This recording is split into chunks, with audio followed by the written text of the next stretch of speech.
আসসালামু আলাইকুম রহমতুল্লাহি ওয়া বারাকাতুহু। চোর ধরুন, চোরকে শায়েস্তা করুন।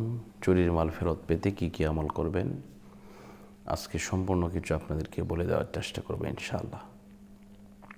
আল্লাহ পাক রব্বুল আলামিন পবিত্র কালামুল্লাহ শরীফের মধ্যে 6663 খানা আয়াত নাজিল করে দিয়েছেন। এর মধ্যে একটি আয়াত আছে, এই আয়াতে কারিমা যদি কেউ 1,15,000 মতান্তরে 1,30,000 বার যদি কেউ পড়ে, তাহলে যে ব্যক্তি চুরি করেছে সেই ব্যক্তি এই মাল ফেরত দিতে বাধ্য হবে। যদি না দেয় অবশ্যই সে শাস্তির আওতায় আসবে ইনশাল্লাহ। এজন্য আমাদেরকে যে বিষয়টা খেয়াল রাখতে হবে তা হচ্ছে, আমরা অবশ্যই আল্লাহর কাছে দোয়াটি পাঠ করব। আপনারা জানেন, হযরত ইউনূস আলাইহিসসালাম উনি যখন মাছের পেটের ভিতরে গিয়েছিলেন, মাছ যখন খেয়েছিল, তখন উনি ওই মাছটাকে উনি যে মাছের পেটের ভিতরে ছিলেন ওই মাছটাকে আরেকটা মাছ খেয়ে ফেলেছিল। তো উনি এত ঘুটঘুটে অন্ধকারের মধ্যে থেকে উনি আল্লাহর কাছে যে দোয়াটি পড়েছিলেন, এই দোয়াটি হচ্ছে লা ইলাহা ইল্লা আনতা সুবহানাকা ইন্নী কুনতু মিনাজ জালিমিন।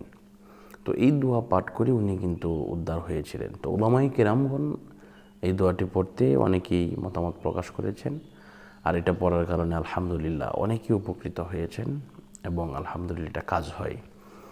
তো যদি আপনার কোনো কিছু চুরি হয়ে যায়, আপনি এটা পড়বেন 1,30,000 বার, লা ইলাহা ইল্লা আনতা সুবহানাকা ইন্নী কুনতু মিনাজ জালিমিন। যদি আপনি এটা একা পড়া যায় না, আপনার ফ্যামিলির লোকদেরকে নিয়ে পড়বেন। যদি মনে করেন যে ফ্যামিলির লোকরা নামাজি হয়, যদি তারা ভালো করে, এটা আসলে 10-15 জনে পড়া সম্ভব হয় না, আরও বেশি লোক নিয়ে পড়তে হয়। তো ইনশাল্লাহ যদি আপনারা আমাকে দিয়ে পড়াতে চান, ইনশাল্লাহ আমি আপনাদেরকে পড়িয়ে দিতে সক্ষম হব ইনশাল্লাহ। যদি আপনারা যোগাযোগ করতে চান, আমার এই নাম্বারে যোগাযোগ করবেন 016-430-63744। এই নাম্বারে ইমো অথবা হোয়াটসঅ্যাপে যোগাযোগ করবেন।